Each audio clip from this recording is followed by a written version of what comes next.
Parking பார்க்க போகிறோம். உங்கள் பார்க்கிங் ஆப்போசிட்டில் வந்துட போகிறீங்க. உங்கள் பார்க்கிங் ரொம்ப டஃப்பாக தான் இருக்குது. 2 கார் தான் நிப்பாட்ட முடியும். ஒரு கார் ஆல்ரெடி நிற்குது.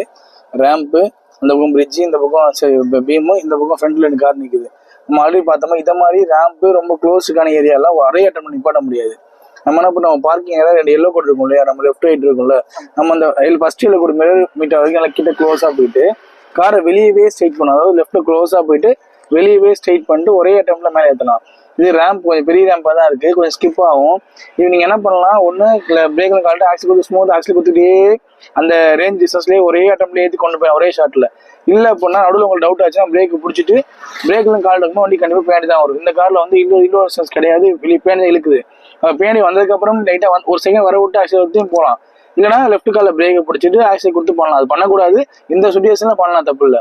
அப்படி இல்லை அப்படின்னா ஹேண்ட் பிரேக் பிடிச்சிட்டு பண்ணலாம். இது மெத்தட்ஸ் இருக்கு. உங்களுக்கு என்ன வேணும் பண்ணுங்க. எனக்கு தேவை லெஃப்ட் கார் அடிச்சிடக்கூடாது, ரைட் பீம் அடிச்சிடக்கூடாது, அப்படி பேண்டி வந்து ரோட்ல வர அடிச்சிடக்கூடாது, போய் ஃப்ரண்ட்ல அந்த வால் அடிச்சிடக்கூடாது.